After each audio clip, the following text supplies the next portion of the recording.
everyone, it's Christina with Bubblegum Paper, and I'm here with a Birthday Smiles birthday card. I'm featuring products from Concord 9th that also celebrated their first birthday last week, and today's birthday card is for my Aunt Nancy. I call her Jiu Ma. So happy birthday, Jiu Ma! Here's a close-up of what the card looks like, and let's get started. The stamp sets I'm using today from Concord 9th are the Love You, Mean It, and the Barnwood Background stamps. I'm also using the inside-out stitched oval dies from My Favorite Things.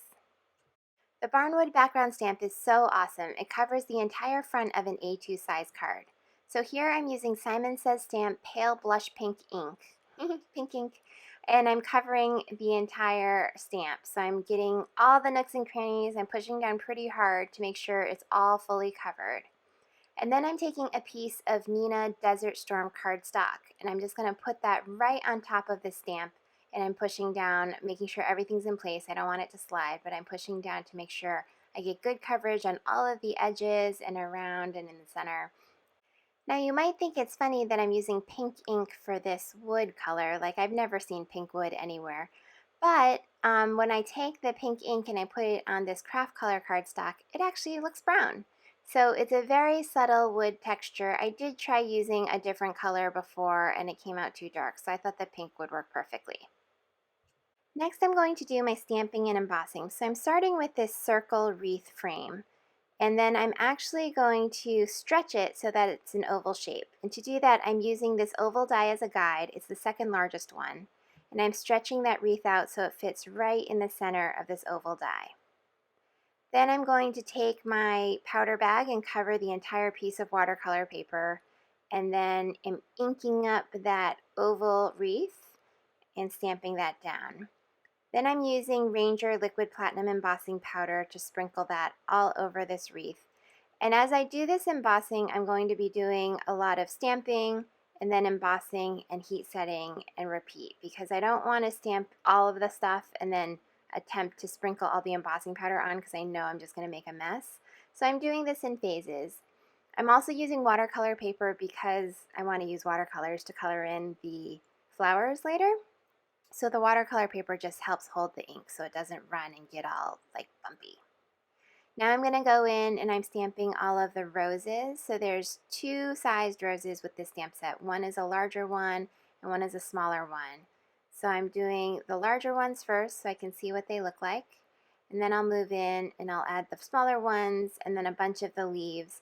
And you really can't go wrong with this stamp set because there's so many different options. You can add leaves across the entire wreath itself, or you can just do little bouquets in sections. So I decided to put little flowers on each of those cross sections of the wreath, like where the two lines overlap or intersect. That's where I'm placing my flower bouquets. So there's quite a bit of inking and embossing and stamping. So I'm going to speed this up, and then I'll set it to some music and I will be back at the end. But the process is all the same. I'm stamping it, then I'm sprinkling the embossing powder on, and then I'm heat setting. So I'll be back at the end.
Okay, now I'm going to do some very simple watercoloring. So I'm using this really cool watercolor set, and I have all the colors painted over on the side so I can get a sense of what the colors look like. Because if you look at the watercolor inside the pot, it looks much darker than what shows up on paper. So I'm just using 2 shades of pink, 2 shades of green, and a little bit of yellow. And you'll see I actually forget that I wanted to make some yellow roses, so I paint everything pink. And then I go in and I blot that out with a paper towel to put the yellow on top. So it's very subtle. When you actually look at the real card, you do see the yellow, but on camera, it's a little bit harder to see the yellow. And I messed up a little, so I'm just using some water to cover that up. Now, my Aunt Nancy always tells me I have a great smile and I'm one of the happiest people in our family. Second to my dad, of course, because he's the crazy happy one. And if you haven't seen that video of him, I will link it here. He is definitely a crowd favorite on this YouTube channel. But in reality, spending time with my Aunt Nancy and my uncle is always so much fun. They are super sweet, kind, and generous, and you can't help but smile when you're around them. The summer between my first and second year of business school, I had an internship down in Philadelphia, and I had an opportunity to stay with my Aunt Nancy and my uncle that summer. Now, this is a different internship from the one I mentioned in my previous video. That one was in college, where I stayed at a dormitory at a local college, and I didn't have a car or anything. Now, for this summer that I'm referring to, I actually did have a car. I was much older, but I still had an opportunity to stay with my aunt and uncle and just spend really quality time with them. I remember eating a ton. We had family reunions, we had barbecues. They invited my friends over for some weekend visits, and we just told funny stories, ate a ton. I think I introduced them to reality TV. And I remember my uncle making fun of me a lot during the summer, but in general, it was just so much fun, and I'm grateful to have had that opportunity.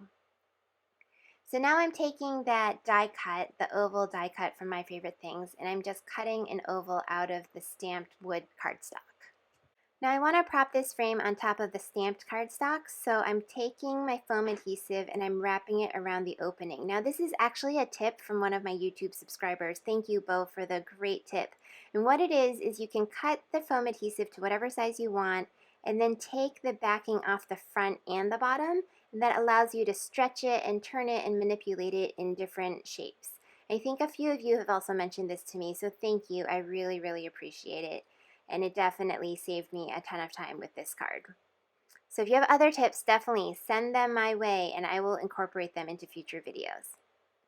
Now I'm going to take a piece of ribbon and I'm just tying that under this circle frame, and I'm using a glue dot to hold that in place.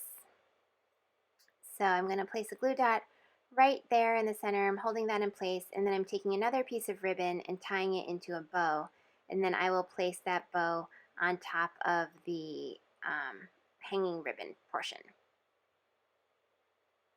I'm just trimming that down to size, and then that is the finished bow. So now I'm going to take that finished card base and I'm placing that on top of a standard A2 size top folding card, and that will be the finished card. So here are two close-up shots of what the card looks like. Happy, happy birthday, Jiu Ma. I hope you had a very happy one, and I look forward to celebrating with you whenever I head back to the East Coast or if you come out to California. And thank you all so much for watching. Here are two more cards I made for some family members. The one on the left is for my Aunt Grace, who just left today to go back to New Jersey, and the one on the right is for my mom. You can follow me at Bubblegum Paper or visit my blog at bubblegumpaper.com for more projects and ideas. Thanks again for watching, and catch you next time. Bye!